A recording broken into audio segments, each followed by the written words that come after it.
Up front, here's an advertisement for our friends at Alabama. The Alabama Take. That's it, Alabama Take, because they're taking our money. No, it's a free exchange. That's what they want us to ideas. say. TV podcasts talk at you, not with you. Not the case for the podcast Taking It Down. With sharp, honed, southern insight, the unique three hosts scrutinize TV and streaming without Hollywood bluster or inside jokes. Every Tuesday morning, spoiler 3 thoughts begin the episode, which can guide your decision on if a show or film is worth your evening. From there, Taking It Down shifts into analysis for those who love the details or are too busy for endless think pieces online. Taking It Down understands that being both busy and hardworking doesn't equate with being unthinking or unimaginative. From the Alabama Take family of podcasts, find Taking It Down on Apple, Spotify, YouTube, or wherever you like to hear your podcasts. Welcome back to the show. This is episode 142 of Seddy Bimco, Part 2, The Revenge. Wow. This week from Montana, George wanted to watch Evil Knievel from 1971, right? Yep. The evilest Knievel. Evil Knievel, the biopic, not any of the other things called Evil Knievel. And right away, I have an age-old question about revenge. Now, George, You always do. Yeah. Up front, I want you to guess. Okay. 1 star, 5 stars? How many stars are you going to give this joke? Oh, do you think? Wait. Is 5 stars good or Yes. is 5 star? Okay. 5 stars. 1 star. 1 star. Ooh, 1 star. Yeah. I was expecting Because negative. I'm assuming I have to give at least 1 because you said a scale to 1 to 5. Okay. All right. So, did the golfer who hired Jesus Christ as his caddy to carry his ironically large crucifix-shaped golf bag, did he ever get Jesus revenge? Would agree to this. Did he ever get revenge on Jesus for being such a diva about always falling down at the 9th hole and being stripped of his garments? Wow, it's very okay. You know what? Because you that was so stepped in Catholic dogma. I'm giving you 2.5 stars. Thank you, George. Yeah. It's Seddy Bimco, Part 2, The Revenge. The show where we create revenge sequels that nobody wanted. It's Seddy Bimco, Part 2, The Revenge. We're going to talk about this movie, Evil Knievel, and then we're going to create revenge sequels. And then we're going to announce a movie for next week. You know what, George? What? I cannot wait to announce next week's movie. But I might have to be gone next week. Oh, we'll no. see. No. Yeah. I'm Tim Hamilton. This is George and I'm George O'Connor. O'Connor. Yeah. Whew, there. Is that everything up top? Yes. Is there anything you want to talk about in the world? Oh, yeah. I have something to say. Let's hear it. As people know, we both live in Brooklyn, but we often work at home. Yes. And so when I go to Manhattan, I'm actually like, I have a fun time looking at people. Okay. Sounds... No, it's just, I don't have to deal with that every morning like other commuters, you know? Tim Hamilton, noted leerer. It's really nothing. Up ahead of me, I saw a woman looking at her phone. She smacked into a guy with his coffee. This is all from a distance. I saw him put his hands up with his coffee like, what the fuck? And he turned around. I couldn't hear what he said, but I must have said something to her because she finally turned around and she just put her arms like, what the fuck? And she kept walking across the road, and then he just turned around himself. It's like, what the fuck? Anyway, I enjoyed that. Wait. That pantomime from a distance. Tim. We'll cut this out. Yeah, we will. I think you and I need to address what makes a good story. Step 1, source of conflict. Yes, there was conflict. A bad story is a story of you watching people raising their hands and what the fuck motions from a distance. The conflict was she spilled his coffee. I guess so. Yes, I'm glad. Yeah, we should use this. This is good. I'm really excited to hear your revenge sequel for today's movie, Evil Knievel from 1971. Is that our segue? Talk about guess. The movie. Oh, yeah, but states first. Oh yeah, let's do states. So this movie, it was filmed largely in Butte, Montana, or Buddy, Montana, which is the actual home state of the real Robbie Knievel, because we learned in this movie that's his real name. Bobby. So here's some Montana facts. Y'all ready? I'm ready. All right. It's the 41st state, joining the Union in 1889. This is all true, and I love this bit. Its name means mountain in Spanish, or mountainous, as some people say, which is ironic because actually most of its land is not mountainous, but is a plain. And this was like a big source of contention when they were first naming this. It was originally part of Idaho, and they were making it into its own state. And people are arguing, including this one guy, Samuel Cox, who was the representative of Ohio and New York, which is like, why did that one guy have two? But anyway, and he wanted to call it. He's like, it's not mountainous. Let's call it Shoshone, which means it's a word meaning high growing grasses. But he got overruled, and they named it Montana. The state does not have an official nickname, but some of its nicknames are Big Sky Country, Treasure State, and Dumb Stupid State with a Dumb Stupid Name.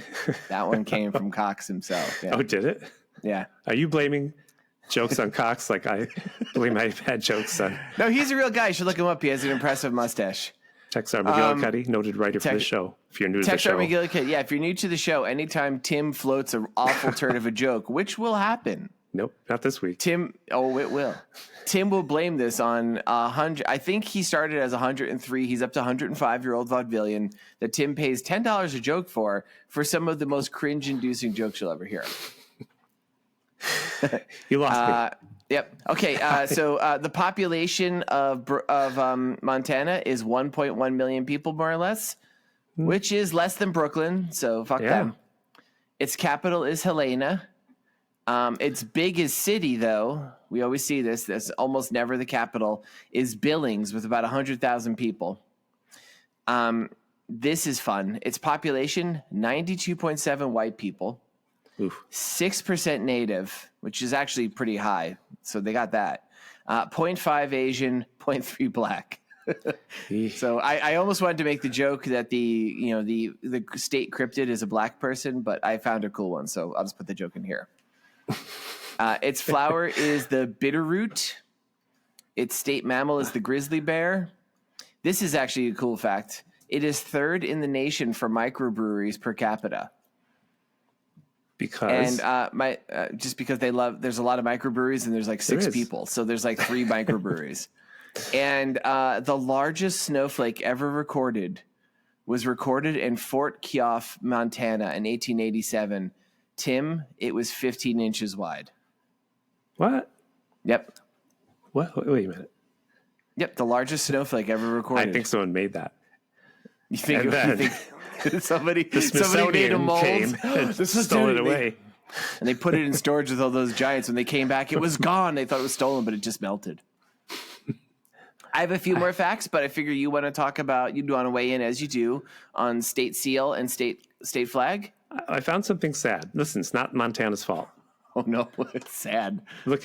I sometimes look up cool bands from Montana. You sometimes look up pictures of naked women from Montana too. Yeah, there's a special website for that. Yep, it's called Montana. State seal and state flag, please. Yes. Well, it's a nice. Here's the basic thing: they're lazy, Montana, because their state seal and state flag it's the same. Except one is like a woodcut and one is nice and colorful. Man, lazy Montana. Like, there's a lot we could go off of Montana on, but you know what? There's so few people there; it would be like a direct attack on all of them. And I went there for a signing. I did. You did? Oh wait, nice place. Wasn't that the place you were doing a signing when you got a text that you were a clue on Jeopardy? I did get that. Who was the person texting you in Montana to tell you that? When he was still alive, Jimmy Carter. Jimmy Carter. Wow. Jimmy Carter, you teamed up and fought crime. And you know what? You won't believe this. That is the actual real place when I got the text. Oh, is it really? Yeah. So, folks, in case you know what we're referring to, my co-host Tim Hamilton, New York Times bestselling illustrator, was once a clue on the game show Jeopardy! And it said this famed illustrator, Tim. Wait, no, I can't remember it. Tim Hamilton adapted this famous novel by Ray Bradbury. Yeah, and the answer was, of course, Mein Kampf. What is Martian Chronicles? No. What is the Martian Chronicles? That's not it. No, it's what is Fahrenheit 451. Yes. Man, I would have won so much money. So that's pretty cool. That's also, I'm just going to say, interesting. You were on tour in Montana. I myself am a New York Times bestselling illustrator and author, and I don't ever get toured in Montana because it's not a huge media market. What city were you in? I was there because They have a good library, and I met Adam Pittman, who was on the show back when he talked about the Sasquatch movie he made. Hi, Adam. Yeah. And all right. So should we talk about the movie, though? No, I got a few more facts. Oh, you got more facts before we talk about the movie? Yeah, the first elevator in Montana was in 1904 in a place called Lewiston. It was erected by the Montana Elevator Company. It was a grain elevator. Nice. No 1904. That's pretty late. That's pretty late for like normally. It's like the first streetcar was in Billings. It was with 2 horse-drawn carriages. It was in 1883. The fare cost 25 cents, and you got a free beer. This is all true. Ooh. It only lasted like about a year because the 2 horses were unruly. Well, because of all that free beer. Maybe they're giving the beer to the horses. I see. And finally, this one is pretty exciting. The cryptid of Montana is not going to be that insensitive joke I was going to make before. No. Tim, have you ever heard of the Shunka-Warakan? No, the Shunka-Warakan, which is a local Native Indian, local Native American dialect that means carries off dogs, is the very rare example of a cryptid beast that there is physical evidence for it. There is a very famous mounted, a taxidermied example of this thing. It's like, it looks like a mix between a wolf and a hyena. It's this large, vaguely canine-looking beast with big shoulders and a weird upturned snout. It's also known as a ringdocus because they've given it a scientific name because they actually have bits of this thing. I do know ringdocus. Yeah, so look it up, everybody. Shunka-Warakan ringdocus. Tim's going to make a joke? I know ringdocus. Yeah? Yeah. Was he the drummer for the Beetleocuses? Is that what your joke is going to be? No. Okay. All right. Just for that? Not going to tell you. Oh, no. Tell me what ringdocus is. Oh. It's kind of private. It's our safe word, me and my wife. Wait, Tim just took his pants off. It's my safe word. Ringdocus. Yeah, I guess that's a good safe word because you're really not likely to drop that one in conversation often. Yes. So like producer Miss Lee is there with the flamethrower. And she's got like, a bullwhip out and you're like, ringdocus. She's like, oh, everybody think of that. Everybody think of that. Ringdocus. Tim, I have a question. Ringdocus is going to come up in this movie. Is this our worst episode already? No. I can cut out the stuff you don't like.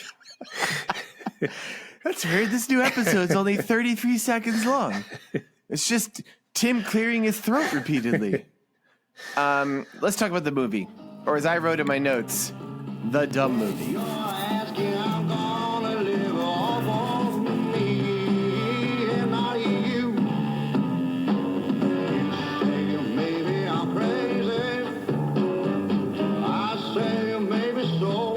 How about a synopsis? All right, so here's the synopsis. This is a Evel Knievel, 1971, directed by Marvin J. Chomsky, who it turns out is the cousin to Noam Chomsky, in case you're wondering.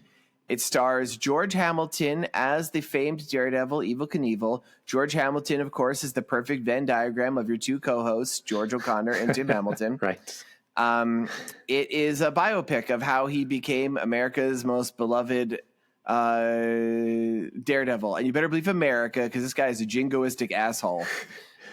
It was written by Alan Kalu, who has a lot of credits, but most excitingly to me, John Milius as well, who is the writer and director of Conan the Barbarian and Red Dawn. What? And he was the inspiration for John Goodman's character in Big Lebowski. Wait, what did he do on this?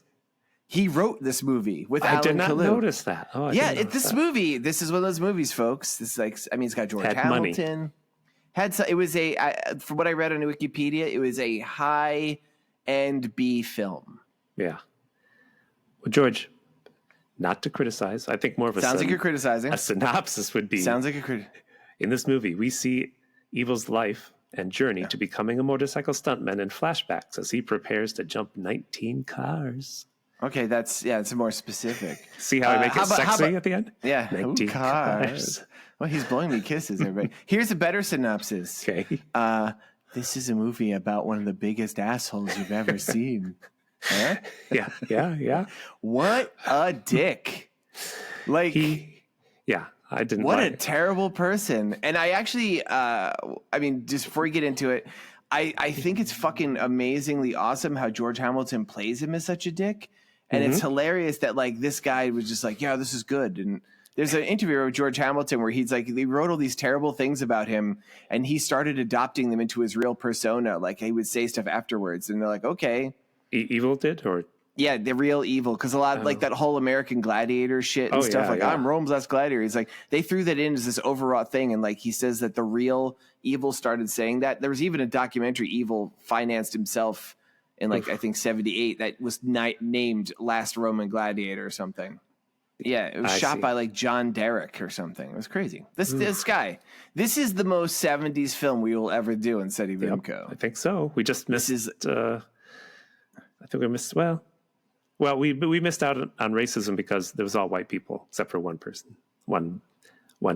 His chauffeur at the beginning is a black man. That's the only person of color in this movie. So it's funny you mentioned because all right, I'm just gonna really quickly. So the movie opens with the most overwrought orchestration you've ever seen of this footage of an empty arena.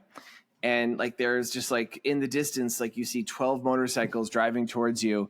And there's like this, like, I don't know, some fancy car behind it with like American flags on it. George, this fancy car, it's called a limousine. Rules. You fucking asshole. And the car, the motorcycles weave in front of you. The car stops. Oh, a dude pulls a white Harley out and just parks it in the middle of the lane. They all go around it. And Evel Knievel himself, but it's really George Hamilton, gets out wearing his white leather jumpsuit emblazoned with like star. He looks like a low rent Captain America. And he just comes and talks directly to the audience and announces his intention to jump 19 cars.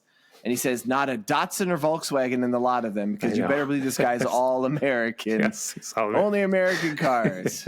And he compares himself to like Columbus and Neil Armstrong and stuff. John Wayne, of course. Yep, John Wayne. He does that a lot.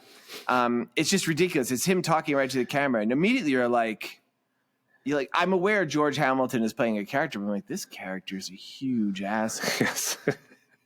And he even says, like, Evil's like, I don't know what fear means. Fear and impossible don't exist. Those words don't exist in this country.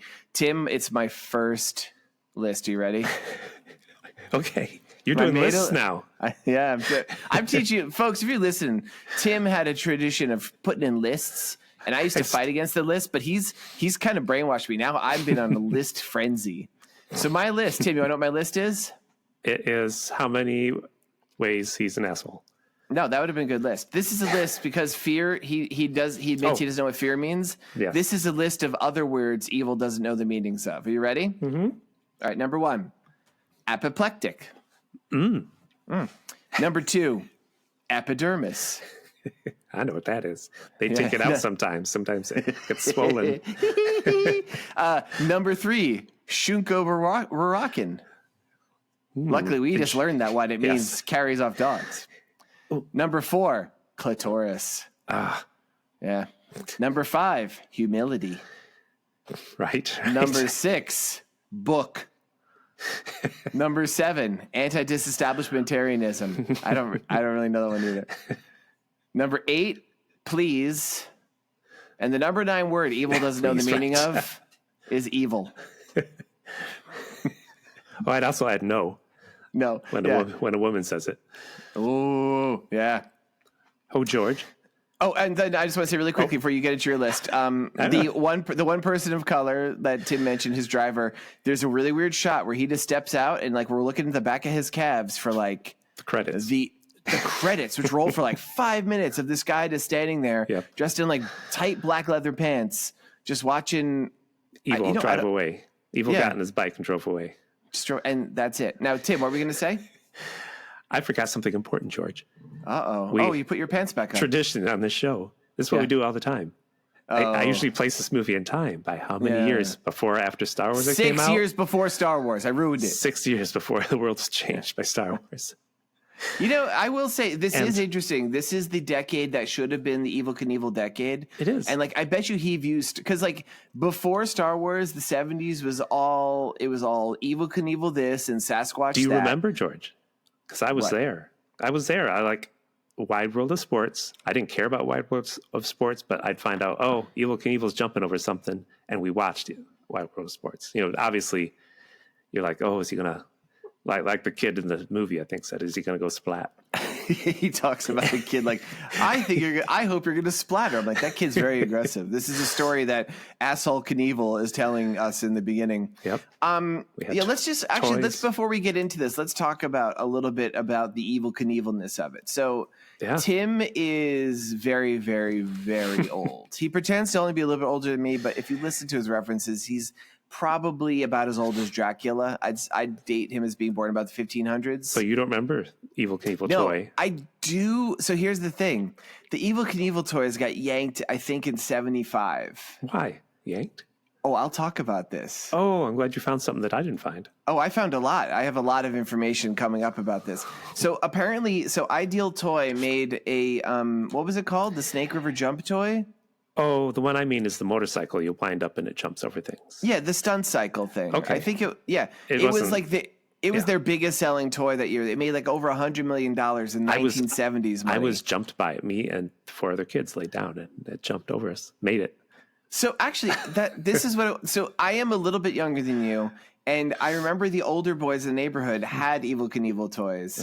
And like my age, like, because you get a toy and it lasts a few years normally. Mm-hmm. Like I was a Star Wars kid. I was like, I'll play with Star Wars action figures. I'll play with the Fisher-Price Adventure people. I play with dinosaurs. I knew like the older kid who lived next door, who I've talked about before on this podcast. Like he definitely had, and it was a little bit older. It was an Evel Knievel toy, and it was kind of broken. Okay. So would you like push down on him and he'd race? Is that what would happen? Oh, he was in a carriage that you wound it. You kept winding it up, making the wheel go faster, and you push a button and it releases the bike. And it would shoot out. It would launch out, and then you would use it to jump over people. Yep. Yeah, his was like definitely like a broken shell of a toy that like, as I recall, it didn't even really roll. Like because I guess whatever would spin it up, like you just had a motorcycle and you had a janky figure on it. That was it was like real evil as he aged. Oh boy, broke bones. Yeah, he broke a lot of bones. Yeah, so these things were huge, and Evel Knievel was definitely part of my childhood. Yet he was always he was one of those first things I was kind of aware was just a little bit before my time. Well, since you're older, I thought you might be more aware of the guy who kind of replaced him later in the 70s, the human fly. I think you meant to say since I'm younger. Since you're younger. Don't you remember the man who took Evel's place a little bit, the human fly? So the only way I know of the human fly exists, I know, is because he had a Marvel comic, right? Yep. Mm-hmm. I've seen pictures of the Marvel comic. When he walked on the airplane and the news reporter said, and they're going to make a Marvel comic out of him, only this comic will be different from other comics because he's real. And it'll be drawn by, let's say, Sal Buscema. Nope, it was I don't think the Robbins guy that used to do comic strips. Frank Robbins. He was Frank Robbins. Pretty good issues at the beginning. Then it got terrible. I bought them. I've never actually read it, and I didn't know about them either. Like that, the most I know about the human fly is on the episode of The Simpsons, the B Sharps episode. Which is the Beatles spoof one where it's revealed that Homer was in a famous barbershop quartet.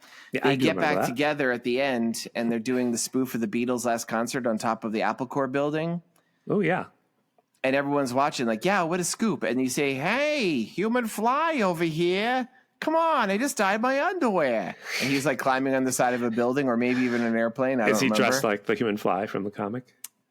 You mean? He's dressed like a human fly. I'm not. I think the human fly in the comic had a red suit, right? Red with white trim. Yep. This guy had a black suit and he had compound eyes and like a wings. Yeah. But he was the human. That's what I know about the human fly. Well, let's try to get this movie. All right. It's not much to talk about, but Elvis. Evil. Elvis. He's waiting to jump 19 cars, and he thinks back to growing up in Butte. Yeah.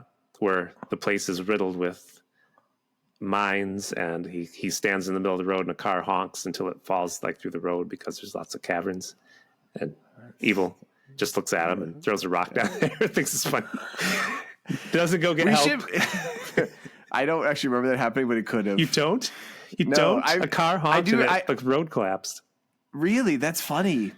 Because I was writing, because he did say, no wonder I became a wild man living in a place like that. He does recount a story of when he's a childhood, and like they get such an unappealing kid actor to play him, and they fill the audience with people who all look like Russian babushka dolls. Yes. And he saw 2 daredevils die as a kid. One got squished, and one blew himself up with TNT, and that's what made him want to be. It's like, okay, I know. I do have to say, I want to point this out too. As a kid, I think I remember my brother watching this, and I just want to let you know there was a lot of laughing going on about this movie in the 70s.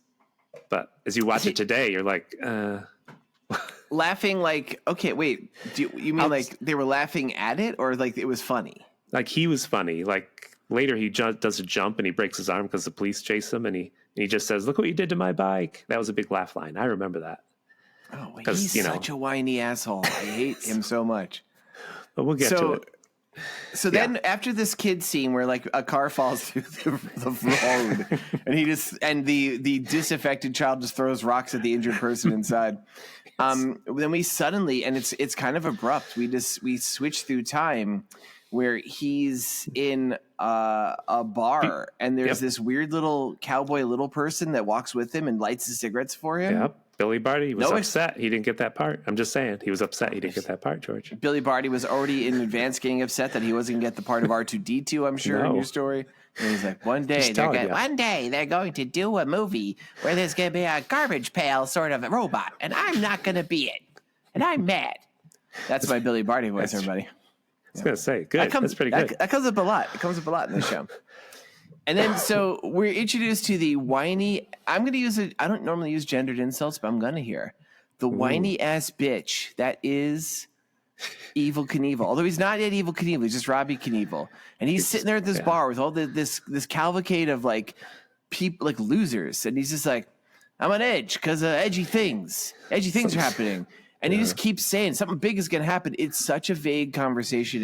It's like the conversational equivalent of a vague book post. It goes on and on and on. And finally he convinces this entire bar. Yeah. Yeah. The movie is mean, but if you were watching it, you're thinking he's a genius, because it's basically all the people are like, what's going to happen? Tell us what's happening. Oh, come on. Yeah. It's like they're the stupidest It's like people. some Bugs Bunny, Elmer Fudd level shit. Yes. And it's such a weird crew. Like, it's so cartoony. Like, so like, it's like we literally see. So in addition to, there's like this little person cowboy that follows around everywhere. And this group of people that run over from this bar. There's a nun. There is a guy. There's a guy on like. It does? Later. Sorry. Oh. There's a nun. There's a guy like on like crutches. There's always dogs running around in like Montana. Just wild dogs everywhere. Somebody's got 3 legs. Yeah. Somebody's got 3 legs. Yep. What else, Tim? So you got another guy's got 1 leg. One guy's and the one guy with the 1 leg's like, I just don't see why you don't give me one. You got 3. He's like, I'm using them. And he starts doing that every week, every Friday. It's just the whole movie. And so he's like, he tells everybody to watch. He walks to this empty store. I couldn't tell what it was. Drugstore? It said Sporting Goods. Oh, okay. It was like a name. It was like Dick something Sporting Goods. Gotcha. And he walks up. He pulls on the door. Can't go in. Everyone's just watching him like rubes, like 50 of them. Like there's so little happening in this town. They all follow this idiot who's just saying something big's going to happen until he walks to an empty Sporting Goods store. He walks around the side, climbs up to the 2nd floor, breaks into the 2nd floor window. He comes out to the front door, yells, "Someone call the cops. This place is being robbed." Yeah. He opens the door, sets the alarm off, and then he comes out. The alarm's going off. He's like, he picks up a big stick. He's like, I'm looking for this to hit a thief with. The cop pulls up because the alarm goes off. Yeah. And he pretends like there's some robber in there and scares the cop. Cop gives him a gun. The cop's like, we need more men like you, Knievel. Gives him a gun. He goes in there and he starts shooting at the cop. No, he pretends to shoot at the robber so that when the cop comes out. But they're shooting at each other. So I thought that they... It's unclear. It's weird. It's in the dark. So we see gun flashes shooting each other. And then I guess the cop runs out and he's scared. No, he's like, I gotta go get more help. The people say he went that way. They're playing along. All the people are playing along, and he gets in the car because chases the bad guy while Evel Knievel hands out the money he robbed to the townspeople. So it's just this is madness. It's just a town full of like reprobates. like so they just like, this is an honest to God business of sporting goods store. And like, yeah, this is a Friday night. Yeah, and he's also like a kid at this point, I think. A teenager. But George. Yeah. Yep. Oh, this town we just described, you know what else they do on Friday nights for entertainment? When? Is this a list? A little bit. Okay. They have variety, George. Some nights, you mentioned a nun. Some nights they go to the nun school, quietly sneak into their house and put itching powder in their habits. People, if you don't know, habits are their hat, the nun hats. No, what's funnier about jokes is when you explain them. Well, some people don't know what a habit is. You know what? If a person doesn't have, they first off, this joke, no one's gonna laugh at this joke anyway. So, yeah. No, they're not. Then they go. Wow. Have you heard that edgy joke on Seddy Bimco? Tim Hamilton was talking about itching powder in a nun's hat, which is called a habit. My goodness. We're only halfway through the joke. He really has his pulse on America's youth. Right. Itching powder's all the rage. I just read that. Then he pulled out a slingshot and he shot it at a pop can. Then they go over to the whorehouse. I'm sure they called it a whorehouse, George. Oh, Tim, always looking for an excuse to use antiquated terms denigrating our nation's sex workers. They quietly sneak in there. And they put itching powder in their mattresses. Okay. Then, boy, those Johns are going to get more than they bargained for. Yeah. Am I right, Tim? I'm right. Yeah. Then they go to the old man Guthrie's farm. Old man Guthrie. Quietly sneak onto his farm and put itching powder in the cow's underpants. Oh, boy. Why does old man Guthrie put underpants on his cow? Tim, question, does he call them udderpants? No. Underpants? Yeah, sometimes. Yes, okay, yeah. Well, they're the underpants. Tim, was that the end of the joke? Yeah. All right. I would have stopped the show. That was a good joke.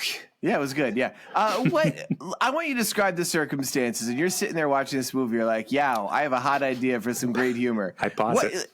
You pause it, and this is what you come up with. Yes. Does producer Miss Lee ever see you do this? No, it's all in private. No. Okay. She's not allowed to touch my jokes. Okay. So now I think we met him. I don't know if he's at the speed. We met who? Reckless use of pronouns? Sorry. We met adult Evel Knievel. He was adult Evel Knievel in the last scene when he robs the store. So now we skip to his first jump because he is a stairs. And he has he goes up to this like local carnival sort of thing where this guy comes up who runs a daredevil show. Turquoise Smith. He's a famous actor. Right. Yeah, he was in a previous Seddy Bimco film. Dub Taylor. Creature of Black Lake. Yep, Dub Taylor. He was a lot of stuff. He's a lot of stuff. He's an old man. You've seen him in many things. Was he one of the two guys in the second Boggy Creek movie too? The one with the big bay tie? I don't think he was in that. I forget. Anyway, he's been in stuff we've seen. You've seen him. If you watch old garbagey 70s movies, you've seen this guy. Oh, he was in an episode of The Cosby Show. So check that out, people. Yep. I bet you that's not possible to watch anymore. Probably. I read a whole article about the guy who played the oldest daughter's husband. Like he used to work at like a Trader Joe's, and then people photographed him working at the Trader Joe's. Ooh. And now he's back he can't work at the Trader Joe's now because people harass him. And like this poor guy doesn't get any money from reruns because Bill Cosby is a monster. That's right. Yeah, it sucks. But didn't he have years of reruns? That seems like a lot of money already. Yeah, but he was like the fucking husband of the eldest daughter. Okay. Like he got like a nickel. Yeah. He wasn't getting that Rudy money, you know? Nope. No. Yeah. So he pulls up this thing. He's on his motorcycle, Evel Knievel. He meets Charlie Cresson, king of the Bronco Busters, who's an old daredevil. He seems like a nice guy. He does. He tells a weird story about spitting in eggs with whiskey and stuff. Because Evel Knievel's a jerk. He goes to get a hamburger. Oh, it's true. He's an asshole. He's saucy with the cook. And the other guy tells him, never be saucy with the guy who's making your food. It's such a choice to make your lead character an insufferable asshole.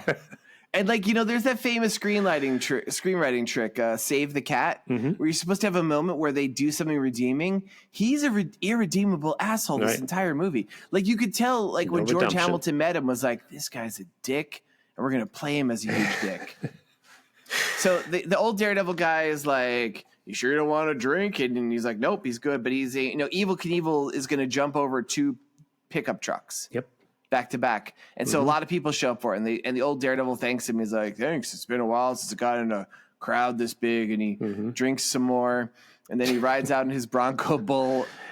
Instantly. He immediately fucking falls off and dies. He would have been... I understand his point in the plot that it shows evil that you could just die like that.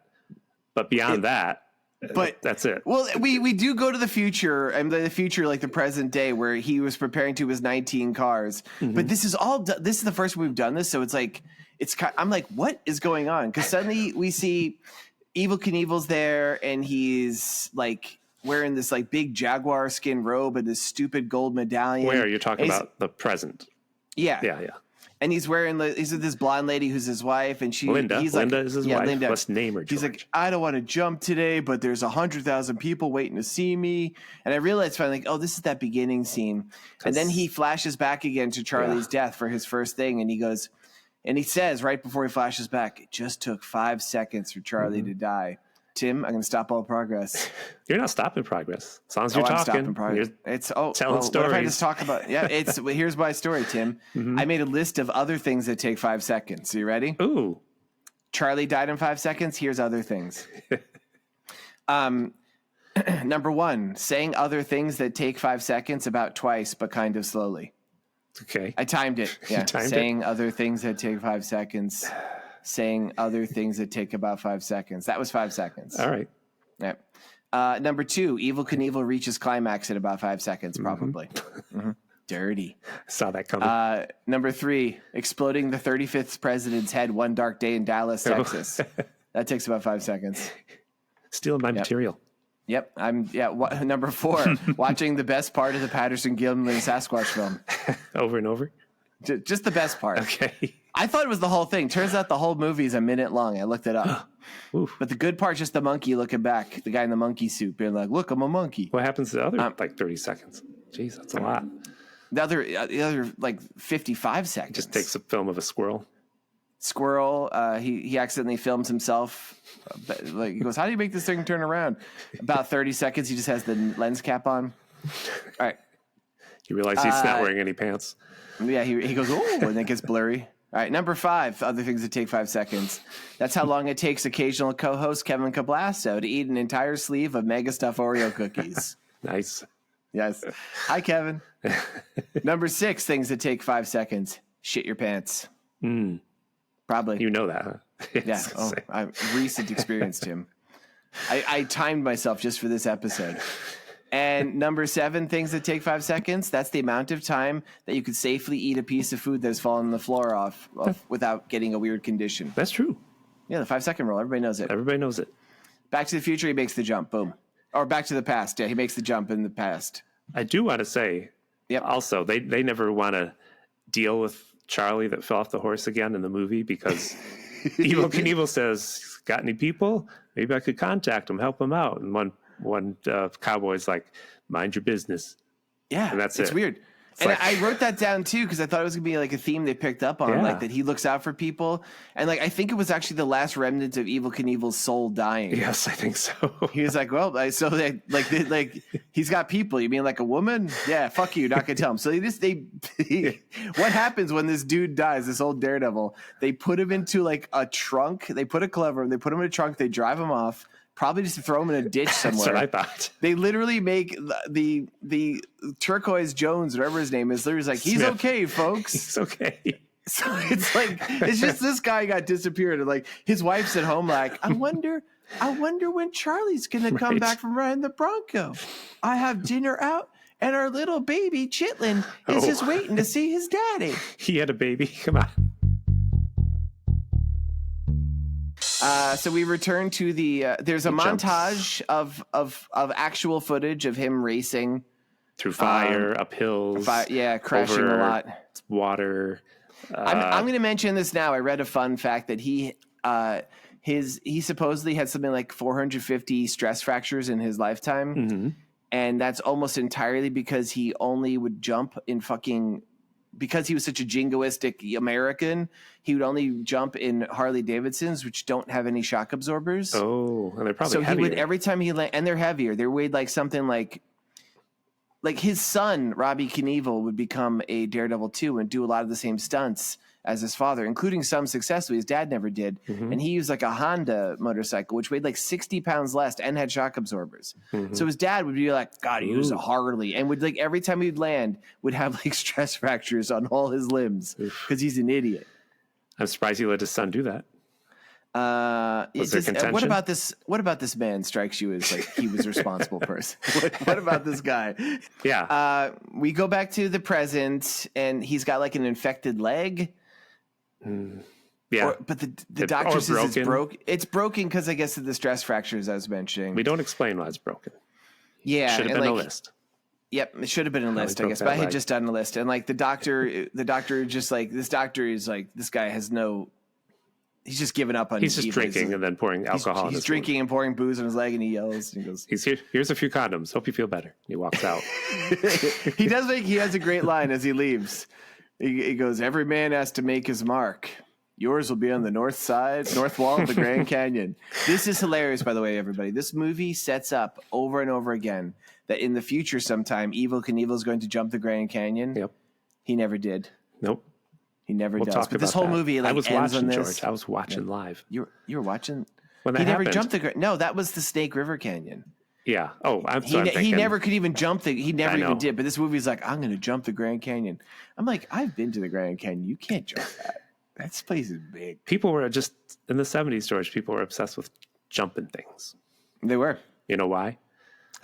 Is this a list? No, just it was more interesting than listening to that new band, the Eagles. Not a list, just. I do remember one of my memories of being a little child in the late 70s was being at this kid's house, and this kid, I've mentioned his house before because this is the kid who actually had a pet rock at his house. Ooh. And I didn't get the joke, and I thought they were just idiots. They also had what we would back then. They probably have a better name now. Were called Mexican jumping beans. Oh, I had some of those ones. Like this family was definitely the family that bought every like trinket, right? And I remember like, wow, they had just been to the mall, so. But they would buy, like my family would go to the mall, like you get nothing. Like they bought everything. But you're right, they did love jumping stuff. Yeah, that was jumping cars, jumping beans. People were tired of the 9th and final season of the Beverly Hillbillies. So come on, got to get out and jump. Did that really go for 9 seasons? That inspired Van Halen's song too. Jump. They were kids in the early 70s. Too bad that was like in the 80s though. But is there Jump? Well, it inspired it though. That's their song about the 70s. People don't realize. Yeah, you don't know. Van It's Halen about works Evel very Knievel. slow. Yeah. Well, that was their Evel Knievel song, Jump. Yeah, it was called Jump Off a Fucking Cliff, you asshole. Evil is a big asshole. We see that he's like complaining about his friends. He's like very like, they're going to come in here, thousands of them, get me. I'm like, what? Why are we seeing this? Oh yeah, he needs bodyguards because he goes, a 14-year-old girl almost poked out Elvis's eyes and killed him. We should mention like he mentions Elvis all the time. Apparently I read this. His white jumpsuit was made an imitation of Elvis. He says that in the movie. He says, I don't think these collars are quite like Elvis's, do you? Did you miss that? He said that to Linda. He says a lot of stuff to Linda. But you know what, George? What? That is a false statement. A 14-year-old girl poking Elvis's eyes out, Elvis wouldn't die. There's only 3 things that can kill Elvis. Garlic. No. A severely impacted colon. And what? You want to hear mine? Yes. Number 1, hearing an entire Eagles album. Number 2. Eagles taking some hits here, folks. Number 2, saying Beetlejuice 3 times. And number 3, a whole lot of drugs. Severely impacted colon. A whole lot of drugs. You should have said a hunk of bird, a whole lot of drugs. Yeah, right. Isn't that a song? Whole lot of drugs. Anyway, I think it's that was his number 1 hit. Yeah. So now he jumps to Caesar's Palace, or did I skip something? No, that's it. And I was a little.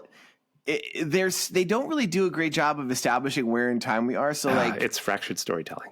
Yeah, so like we were seeing he was doing this big jump, and I thought this was the big jump, but this is his famous jump at Caesar's Palace. Where he goes splat. And this is great, because that's real footage of a real Evil Knievel. It is. He wipes out so hard. Yep.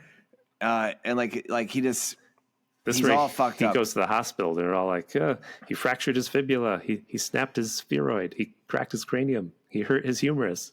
He undid his ulna. Yes. Yeah. What else? That's it.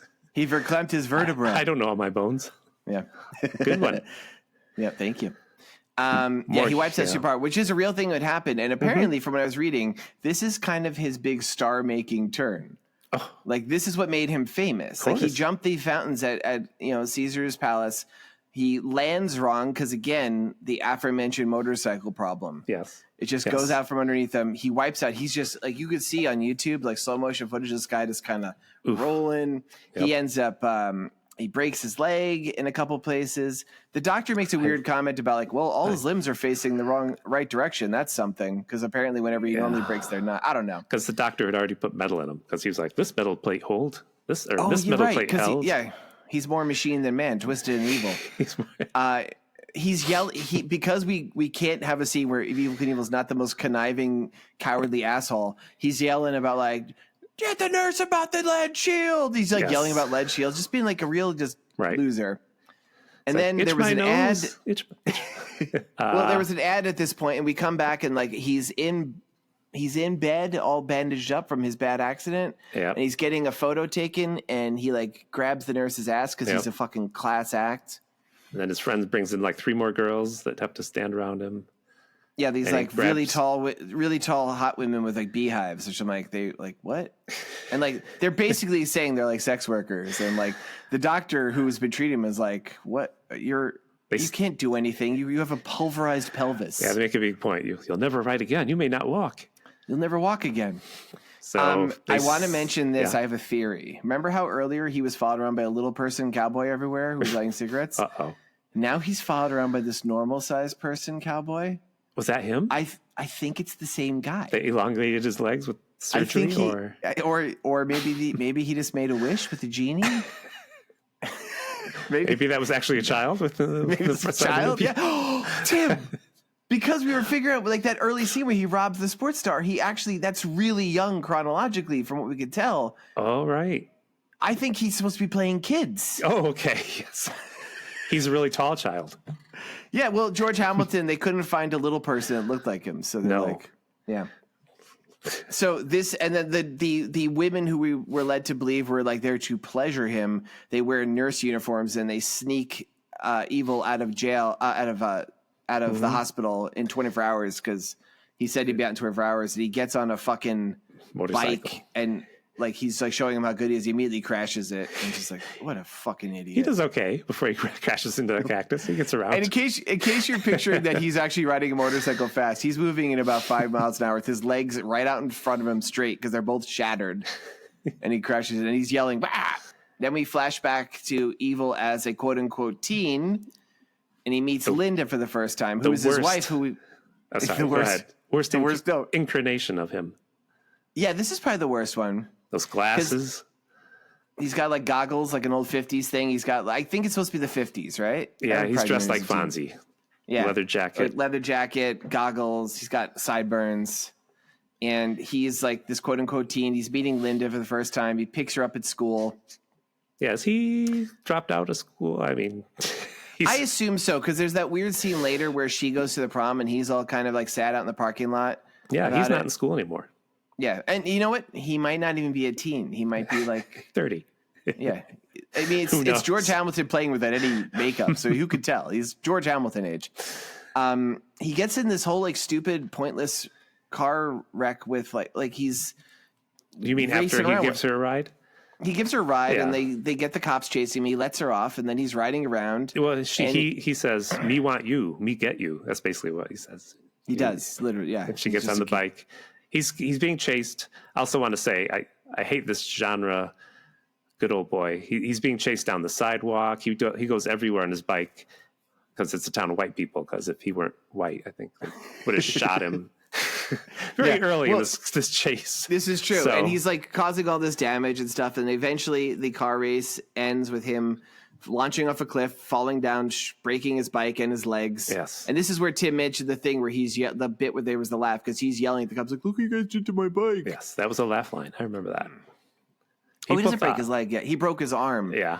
because then they take him into jail, and he's being like he's being such a scared little bitch again. This scene's weird. This is like slapstick comedy in this. It's so weird. And then he even like, just in case you're wondering, like, oh, maybe Evel Knievel is not all bad. He's like, that guy's a murderer.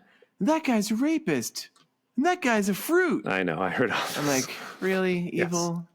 And this is actually interesting, I will say. What? Did you catch this is where he gets the name Evil from? I didn't understand that bit.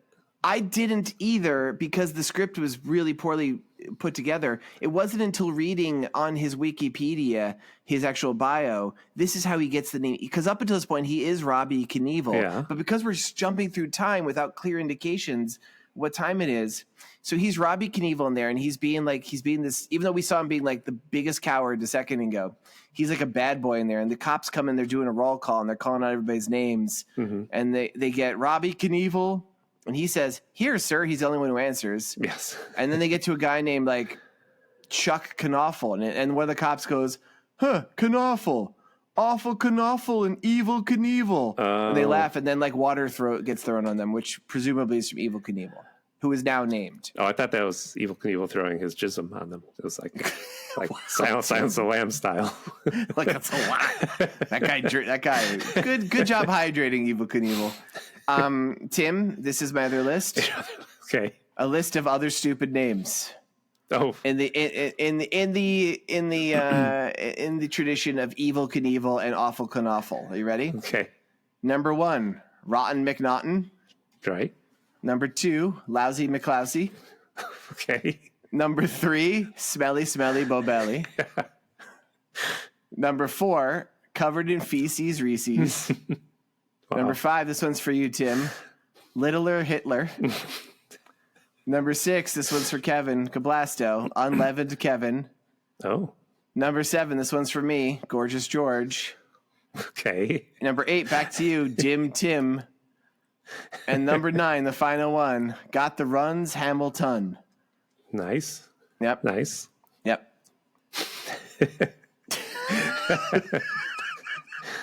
So that's what it feels like when you do a list and no one laughs. Okay. All right, yeah.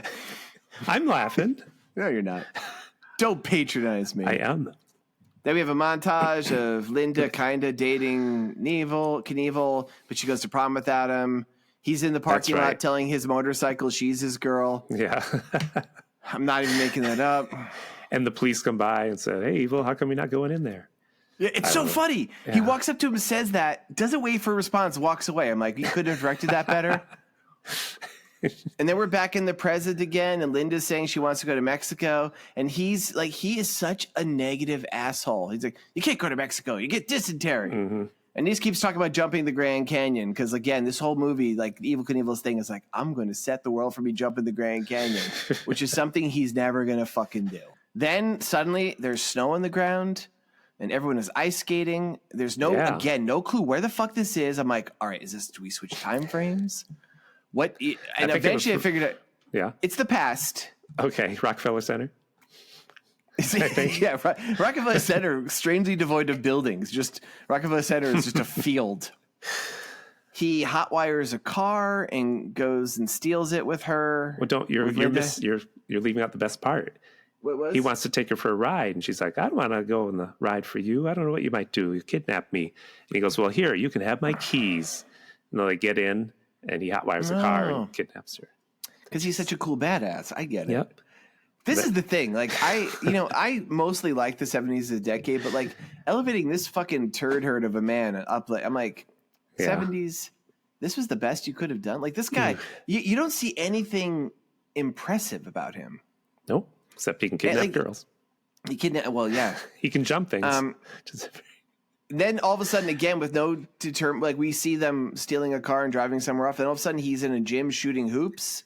Yeah. And she comes looking for him, and he's like, I'm a master of all sports. You've only seen me do the dangerous ones. I'm like, oh, you're such a fucking turd. He says, I just don't need a sweater or a badge to prove I'm the best. Yeah. I just am. What a fucking what an overcompensating asshole. And I know we're only talking about the version of him that's portrayed in here, but like everything I've read about the real Knievel makes it seem like if anything, they're making him look better in this movie.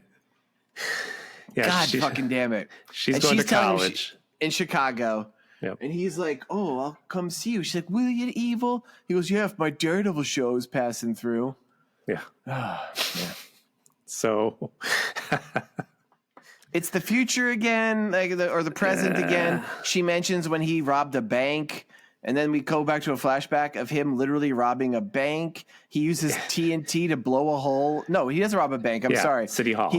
He's because City Hall is full of taxes. So he's stealing people's tax money. He uses dynamite to blow a hole in like a wall. And the banker helps him. It's still this town where it's just like, sure, we'll rob each other. And I'm like, we're supposed to. So I'm like an average dummy watching this movie in the 70s being like, oh boy, Evil Knievel. I can't wait to learn more about my hero. I'm like, oh, so you're a bank robber? You stole people's tax? Okay. It's so stupid. He's an outlaw. Then we go back. He's an outlaw, George. Yeah. He is an outlaw, like Dottie. No, wait, like I'm outlaw, Dottie. That's my Pee Wee Herman impersonation. We're back in the present again after he blows up. Funny. Also, he blows up into the wrong room, and it's just stupid. I'm gonna skip that. Yeah, blows up into the wrong room. Yeah, remember he takes the TNT. He blows up. He gets into the wrong part of town hall. He leaves the cop. Yeah, it's the whole thing. So it's the present again, or the present back then, and he's like with his assistant, and he's like, "Let me tell you, I don't do any local news. It's got to be someone with an affiliate, or it's just not worth talking to. Like we got nobody. We just got somebody local, no affiliate." He's like, "Okay, I'll talk to him." And he's being interviewed, and the first question is it true you kidnapped your wife?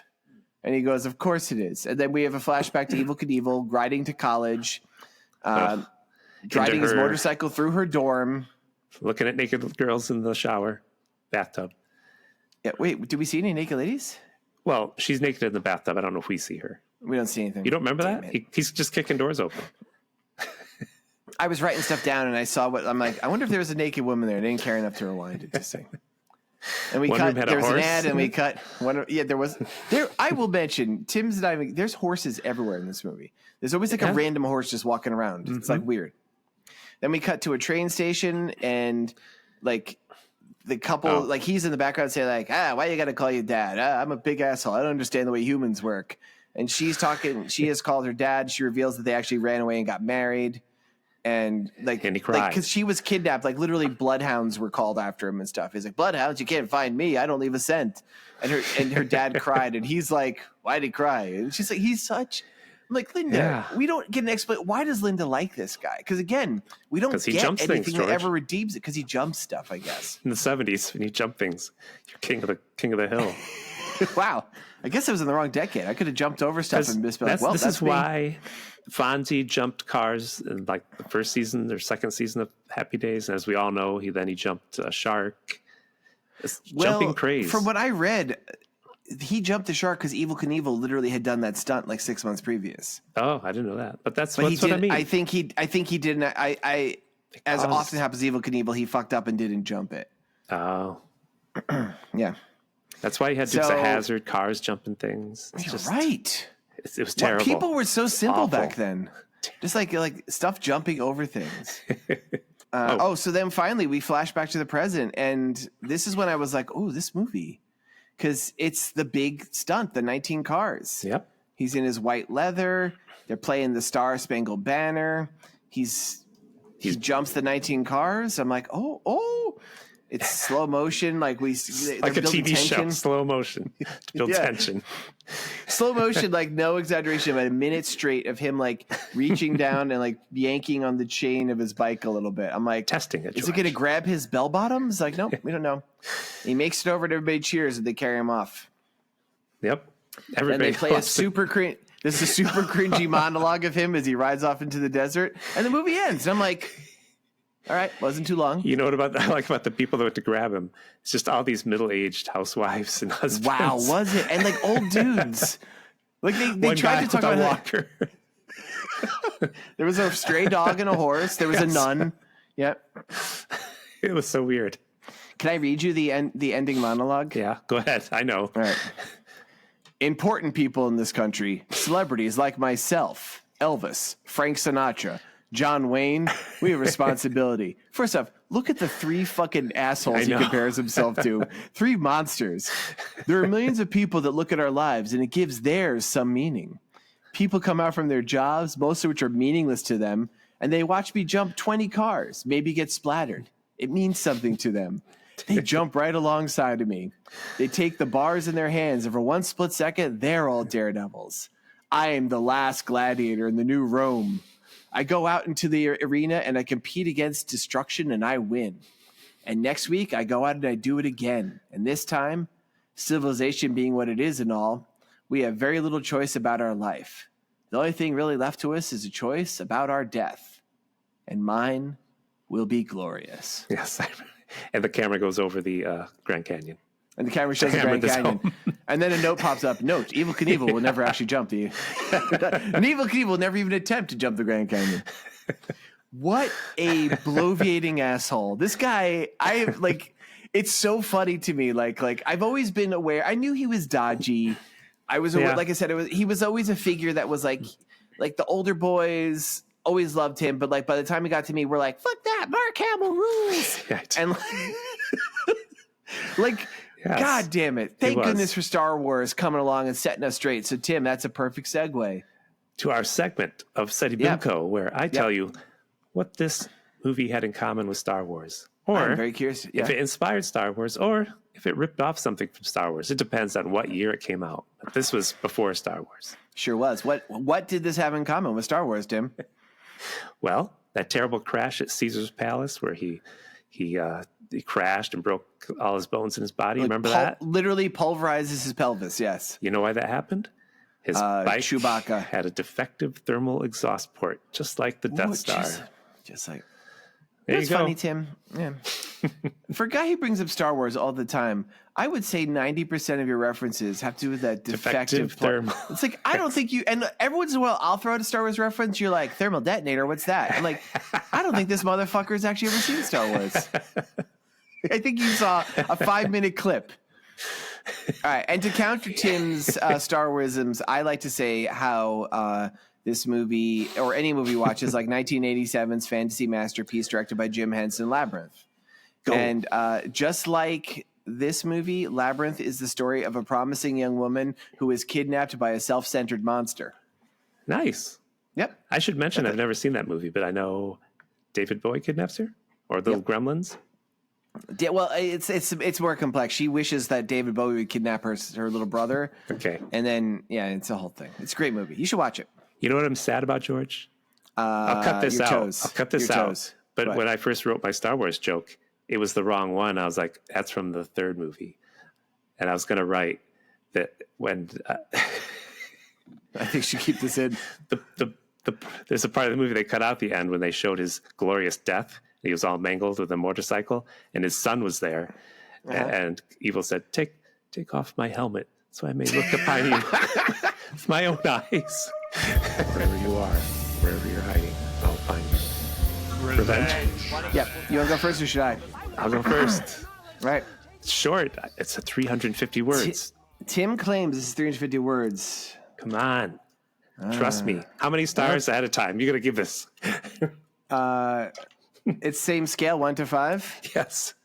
1. Okay. Pending. Oh, you're going to be sorry. Pending litigation to make it less. All right. You're going to lose so much money. Yep. So my revenge story. Who would want revenge? Yeah. A new morality organization called Prevention of Rotten Negativity, or porn for short. Prevention of Rotten Negativity. Okay. I already hate this.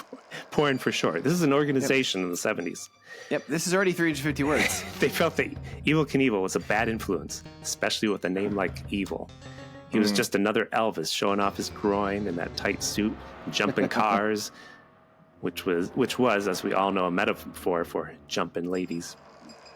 Ooh. So this group called Porn, they found a stuntman from New York City. His name was Goody Kanoodle. He was a nice, handsome, wholesome guy.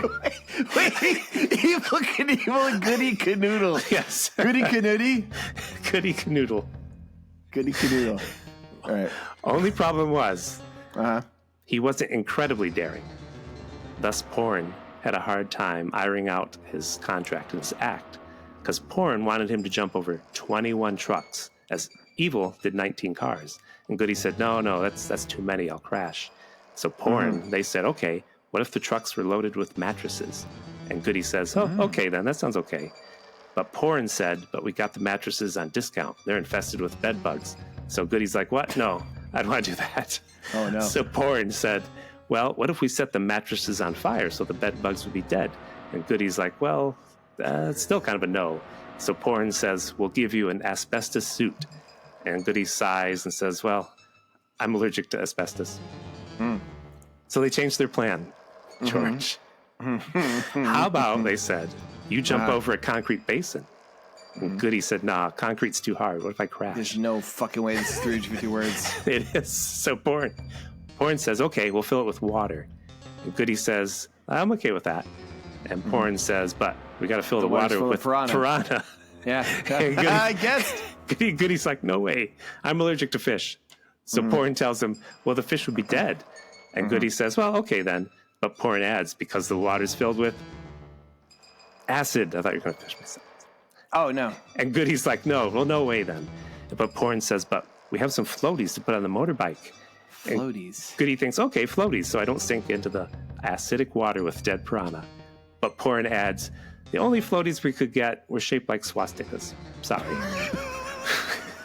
So Goody sighs and he asks, so are the floaties filled with air or highly flammable hydrogen gas? And Porn says, well, they're full of highly flammable hydrogen gas. So Goody gets on his motorcycle, drives directly into an Eagles concert, and he's never heard from again. Oh! The end. Wow, you know, Tim, What? I'm going to give you 2 stars. Oh, thank you. See, Because you were wrong. I laughed at Goody Canoodle, and then it ended abruptly short. Because, man, that didn't seem like it was going to end at all. 350 words. The movie's called Goody Canoodle. Come on. Goody Canoodle. All right. You ready for mine? I actually wrote something this time. People, if you listen, normally I like to improv with just like a bare minimum. You do? Yes. I have a full-on written thing out, okay? Give us the origin of some Spider-Man villain. Who will it be? No Spider-Man villains at all in this one. I give this 2 stars right now to see what happens at the end. See if it's still 2 stars. That's a new thing. I think people will tune in for this. I think they will. Yeah, I think we'll get mail one day. I think we'll have a person listen. Play the music. Play the music. Come on, hit it. Turn it on. While Knievel is healing from injuries sustained from his Chicago jump, the book Evil Knievel on Tour is released. Written by Knievel's promoter for the Snake River Canyon jump, Shelley Saltman, the book painted him as, quote, an alcoholic, a pill addict, an anti-Semite, and an immoral person through tape-recorded interviews done of Knievel and others. Knievel, with both arms still in casts, flies to California to confront Saltman, by then a vice president at 20th Century Fox. George. The studio yeah? I often ask you, people who don't hear this show much, I often interrupt and say, is their arm broken? Is their leg broken? But this time it's Evil Knievel, so I'm like, I don't want to, don't have to ask you. Yes. Both arms in cast, remember this.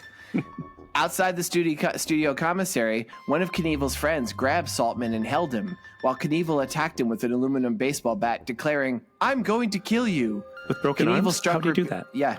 Well, swinging his shoulders, I guess. Okay. Knievel struck repeated blows at Saltman's head, with Saltman blocking the blows with his left arm. Saltman's arm and wrist were shattered in several places before he fell to the ground unconscious. Numerous surgeries were done to the shattered arm that resulted in Saltman having steel plates and screws inserted into his arm. Sounds like Knievel pleads guilty to battery and is sentenced to 3 years probation and 6 months in county jail. Wolverine. After the Saltman assault and subsequent jail time, Knievel lost all of his marketing endorsements and deals, including Harley-Davidson and Ideal Toys, the makers of that jumping toy we talked about in the beginning. Oh, now you're going to tell me why it's canceled? Yep. Okay. I'm telling you right now, with no income from jumping or sponsorships, Knievel eventually declares bankruptcy.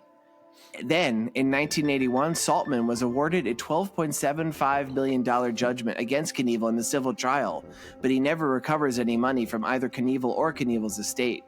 Knievel expressed no remorse for the attack, once calling it frontier justice. Knievel dies in Clearwater, Florida on November 30th, 2007, age 69. He had been suffering from diabetes and idiopathic pulmonary fibrosis for many years. A longtime friend reported that Knievel had trouble breathing while at his residence in Clearwater and died on the way to the hospital. The friend said, "It's been coming for years, but you just don't expect it. Superman just doesn't die, right?" The camera pans to across the street, where Shelley Saltman reclines in a red, white, and blue Nissan Altima, holding a green glowing rock in his bionic arm. "Indeed he does, mysterious friend," Saltman says, smiling. "Indeed he does." Now, in case you're wondering, Tim, inside baseball. Baseball. That whole sequel is the true story of what happened to Evil Knievel. I was going to think. I knew he. This is almost all cut and pasted. What? Well, what's the green thing? That part I added. Okay. Wow. the whole bit of like him attacking this guy Saltman who wrote the book about him that made him look like an anti-Semite and druggie. Uh-huh. Like he really did attack him on the movies. What was it? It was 20th Century Fox at the commissary. He really did pulverize his arm and made screws put in there. He himself was in Armcast at that time. That's how he lost all his endorsement jobs. And that's why they pulled all the Ideal toys off the market. And and he eventually died of these long-standing diseases. But the thing, and the line too, it's like right there on Wikipedia. It's been coming for years, but you don't expect it. Superman just doesn't die. So I just made Saltman just Lex Luthor with like a robot. So you totally plagiarized your story. Yep, but it was a good story. I was going to give you 1 star because the whole thing with his arms being in casts and beating another guy up, I thought was a big plot hole. But now you say it was true.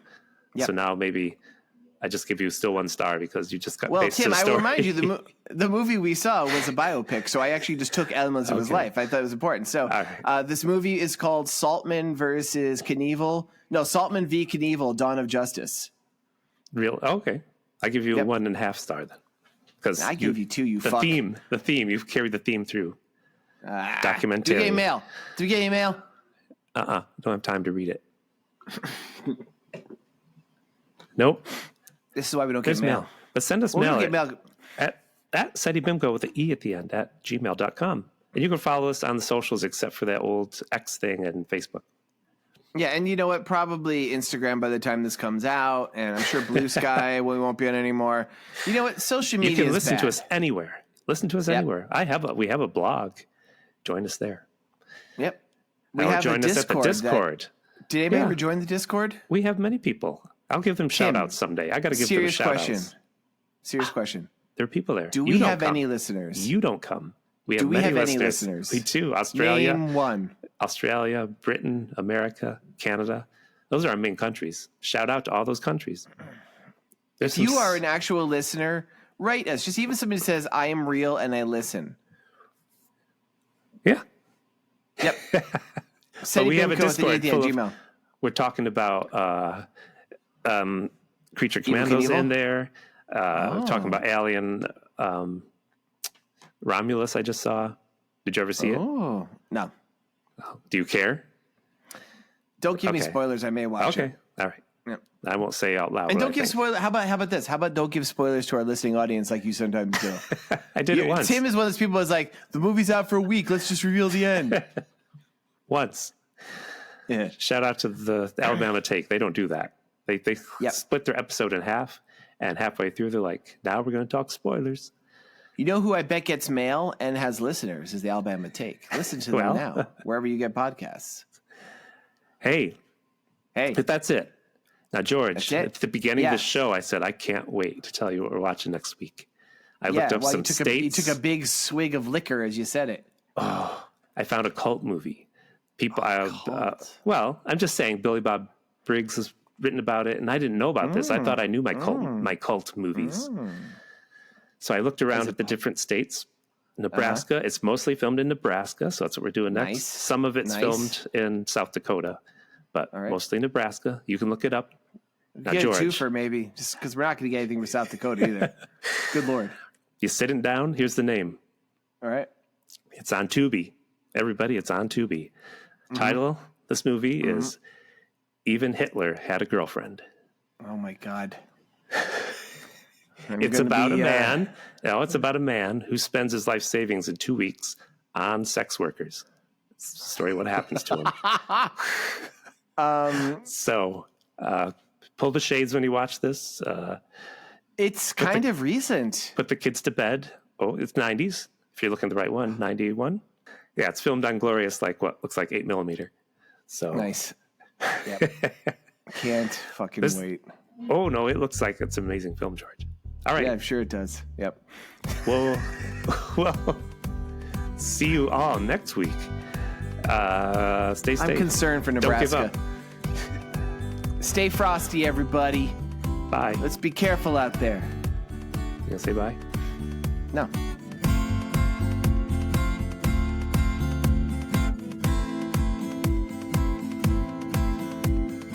This has been a Pity Party Line production. Party line. It's a party line.